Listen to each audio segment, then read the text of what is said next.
Megan, welcome to Winning by Design. How are you?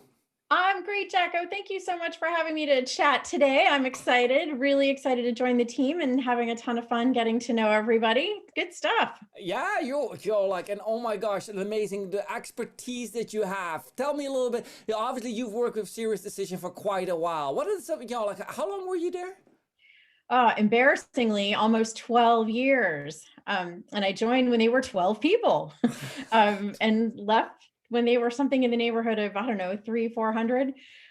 So pretty good ride, I have to say.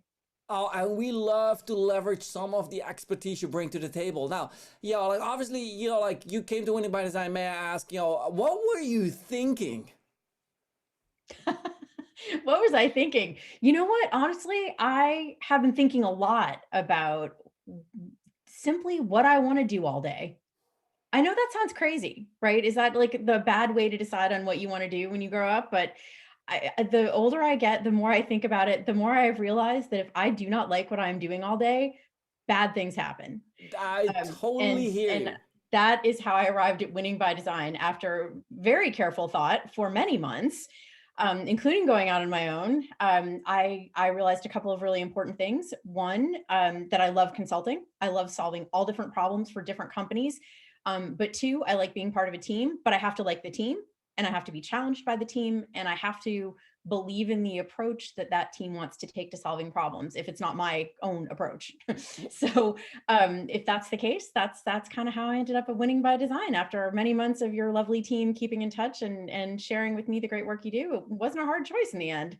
Well, I can tell you, with a company with Dutch inheritance, challenging somebody ain't the problem we are having. We will be giving plenty of that. Now, for today, you and I discussed a little bit of a topic. Give me a highlight. What of the topics that I brought up? This one in particular stood out to you. Yeah, I'll tell you, if more and more I see that companies go down the road of thinking about their target accounts, thinking about their ideal customer profile, thinking about how they're going to manage and reduce customer acquisition cost, and then they go to, and a miracle occurs after the sale, right? Because magically, whatever it was they did to begin with, or whatever they've sort of organically fumbled their way into in some cases, or in some cases, what they thought carefully about but is no longer appropriate is how they think they're going to hold on to those customers. And that's just not a great idea. And I think with all the work that companies have done to think about how to get their customers, really thinking about the best ways to help them get impact, to help them want to stay longer, right? And be advocates. Ultimately, that's the important work of the go to market team. And not enough companies, I think, get the help they need to do that right. So I thought we could chat a little bit about what that needs to look like. Yeah, over the years I found that there's a fundamental statement, and when I say it, even if I say it in a second, it tells me it always gives me the guidance I need if I'm in a business, if I'm talking to a CEO, and it comes to mind as soon as I heard you say that, and it is like at the back end, what customer wants, what our customers want in generally is they want a recurring revenue stream. They can monetize it, they can grow on the backs of it, they can make decisions on it. If their revenue is growing, then they love that. Now, what I find is the basic understanding of where does recurring revenue come from. And Mm-hmm. our statement is the following: recurring revenue is the result of recurring impact. Mm-hmm. Once I like I ground myself in that and say, like, look, no recurring impact, no recurring revenue, no recurring revenue, no profit, no growth, no nothing. So recurring impact is what it's about, not recurring revenue. That's the result. Recurring impact is something that the customer experiences. And I can now say, oh, how do we get to that impact? How do we price against that impact in sales? How do we prospect against customers who we can impact? All the way up to marketing functions such as, targeting clients. Let's target clients who we can impact. It makes everything simpler.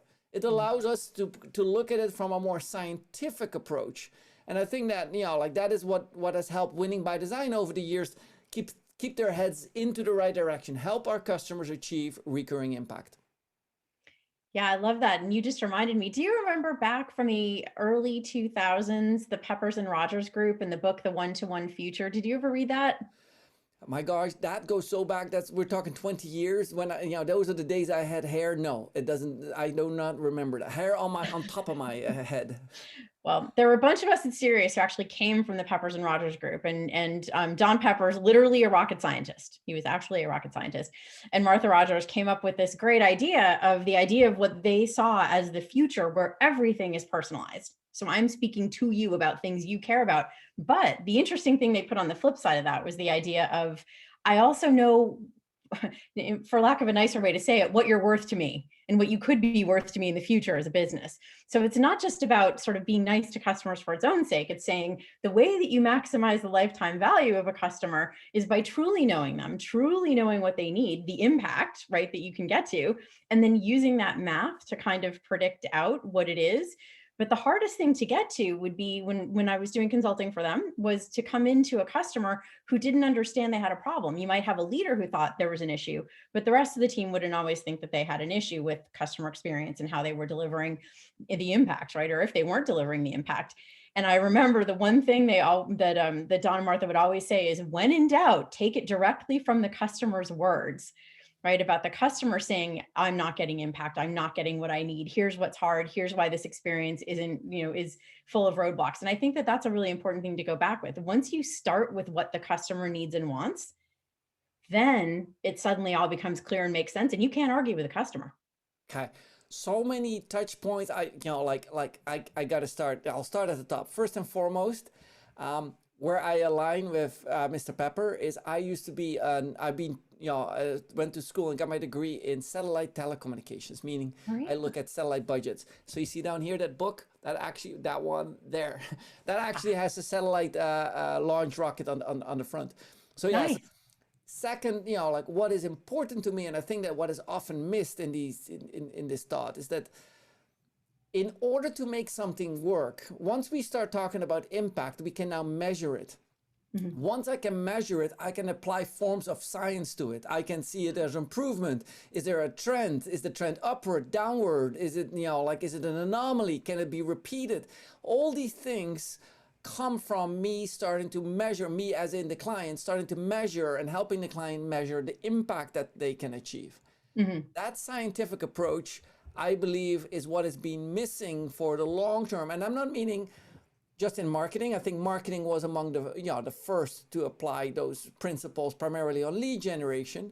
But nowadays, to look at it full funnel, to look at it all the way from the beginning to all the way at the end. Are we, having clients being part of our company that can help us create the impact that we want for their companies?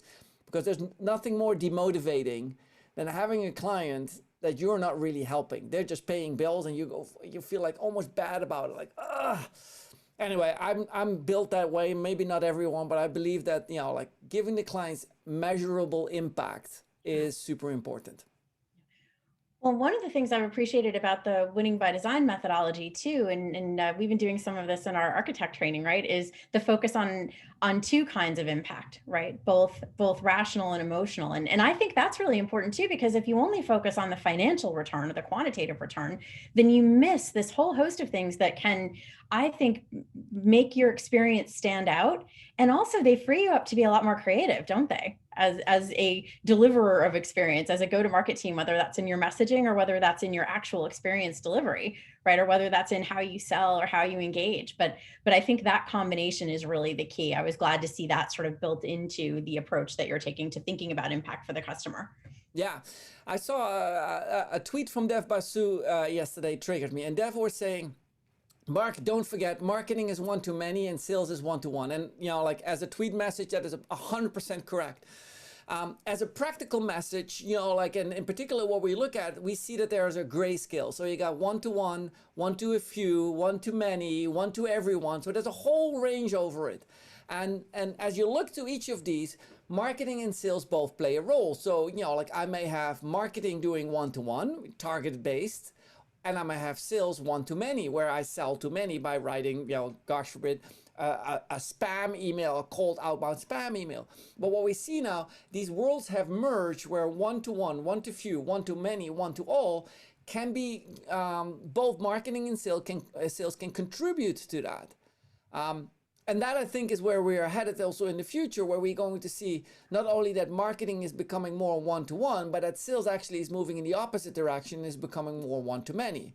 And a way, for example, is that salespeople, do their own marketing, whether that is to, like LinkedIn, and, like I'm definitely not a big fan of all these LinkedIn video messages. I think that there's something to be done there. I do not know whether LinkedIn stories is the best way to position salespeople as carriers of a marketing message, but we'll see.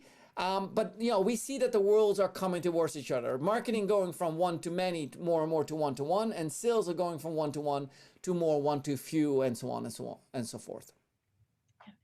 Well, and I think in many companies too, you see that they've got a blend, right? Because of the different kinds of customers they serve, the different offerings that they have. They need to think of it as sort of a portfolio of go-to-market approaches.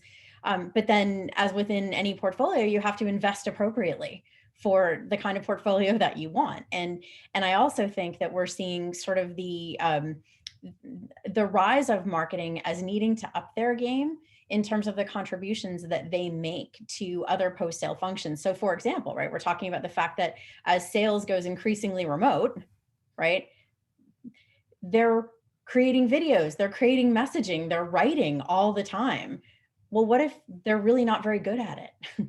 And then you think about too, on the customer success side, as we're thinking about renewals and really trying to help our customers get to impact. And yet, who are often some of the least experienced, least supported, most learning by doing people on our team? It's our customer success teams. And that's not a fair fight. Again, same thing. Should we expect them to write messaging? Should we expect them to understand, the kind of competitive nuances of their customers' experience? Not right out of the gate, but marketing knows that stuff. And isn't there an opportunity then for marketing to start to pitch in different ways to help those functions as they need to change the portfolio of how they think about their customers and their engagement strategy and engagement efficiency too? Yeah. Yeah, like lots going on in my mind.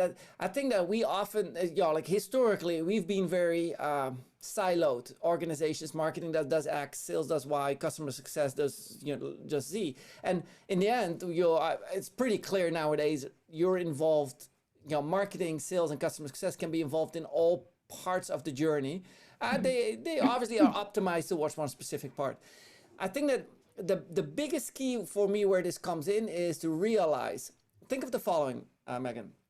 I got two clients, both are won and secured. One client, is a great client and whatever, brings me $100,000 in recurring revenue every year. Okay, my gosh, right? And the other client not only brings me $100,000 in revenue, maybe they make a little bit less. They give me $50,000 in revenue, but they're introducing me to all kind of new clients that in turn also convert into $50,000 to $100,000 opportunities. So option A, I get $100,000 in revenue every month, and option B, I got $50,000 in revenue, recurring revenue every year, plus all these other opportunities. Now, what we historically see, we call this a performance metric. The performance metric shows that the client was not only won, but also that there's ongoing opportunity. If I know during the acquisition of the client, whether as a lead, as an opportunity, or as a client itself, if I know that I am dealing with an option B that is going to bring me lots more projects, then I would be willing to invest more revenue and more lead generation cost into that, because I'm going like, well, that client will bring me lots of big opportunities. That tells you that marketing and customer success are not only involved in marketing helping customer success to market, but that customer success can also be involved in helping marketing rethink which clients we are. I hate the word target because it feels like target practice and so on, but direct our resources to help find and identify the right kind of clients out there for us. You see, the relationship is going to be mutually beneficial in that way. This is creating what we refer to as a closed loop. That is so excited why I'm so excited that you've joined, because that level of expertise where we can now see these things going back and forth, your background and so on, I think be really helping us tackle where we're headed into the future. Yeah, I'm excited to do it. This is a great area. And the thing is, I think once marketers, customer success people, and salespeople all get working together, their roles become that much more satisfying because going back to your original point, right? When you're focused on customer impact, you feel like your day makes a bigger difference, right? When you're really thinking about not just how do I check off the things on my list, but how am I helping this customer get value? Right? How am I helping this customer realize their particular objectives? How am I helping them get promoted? And I think that that's the thing that we need to keep sight of. Is it's partly about sort of customer engagement, but the other side that makes this really worthwhile is it's employee engagement. It's the people on my team. Are they happy? Do they like what they're doing all day? I'll go back to, why was that important to me? But I think it's important in every business because you are not going to get to your best client impact if your employees aren't feeling really good about how they're helping clients get to that impact. And if each of us in that sort of go-to-market team has a particular contribution to make and we can help each other make our contributions more effective, that's amazing. Because I mean, really in the end, every single business is a recurring revenue business. Everyone.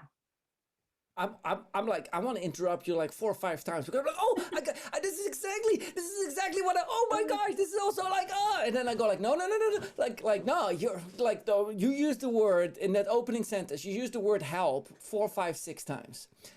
Now, a lot of folks would say, oh my gosh, like when a salesperson wants to help me, that's the time that you got to look for your wallet, right? Is he or she not stealing the wallet out of your back? Like, that mindset is so unknown to me, right? I believe that is so foreign to me, that thought that sales is robbing money out of your wallet or something like that. We still have so far to go as functions, marketing, sales, and customer success to throw, whatever, to break those glass bottles and say like, hey, that's no longer us. I think in B2B, it's a place to start with that. Mm-hmm. The view that I have, and as I look, is a couple of things. One, we need to start thinking about different vernacular, right? I'm like spear fishing, whale hunting, elephant hunting. Like socially, these are already bad things, right? Elephant hunting. All wrong. For me, I have an emotional connection to elephants. I cannot, like the whole idea of elephant hunting or whale hunting. So I think that we should start thinking in our industry, are those really the right words that tell the right story? Target, like I said, we use it. Target is one of them, sits in the gray area. Carpet bombing, all these other things, war terminology, like the putting, like winning clients, closing them.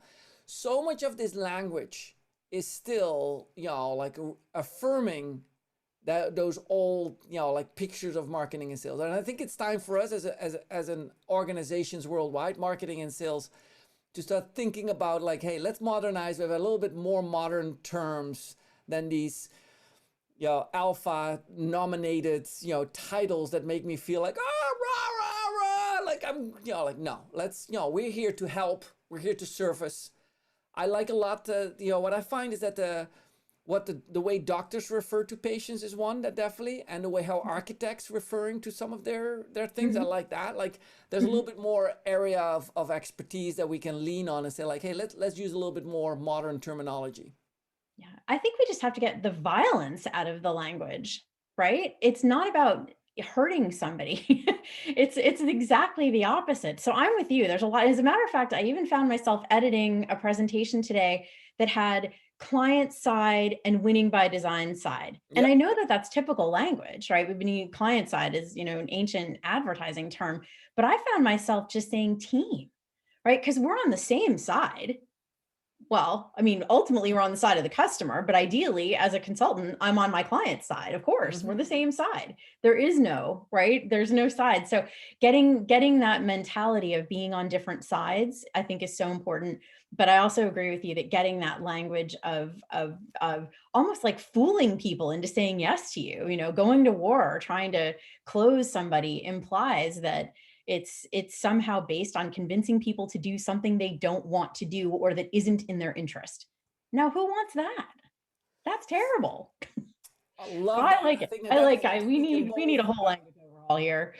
I think that is something we can both contribute, both bring, like as in, like you and I, as we change industries and as we cross-pollinate our experience. I have to say, I am super pumped about, like you joining our crew, our team. I am, like I already spoke about multiple times this morning to several clients, like, and they say like, oh my gosh, did you know that? So I can't wait to see you as you already engaged with several clients, but to help our clientele. Um, but most of all, I am super excited that you will help me personally make some of my thought process and tune them up and make them better as we are headed for, a world 2021 that looks to be giving lots of business opportunities. So like I think we're pumped for the year that lies ahead. Anything, like anything that I can do for you. What is the main thing that you want to get out of me in 2021 as me personally, not just winning by design?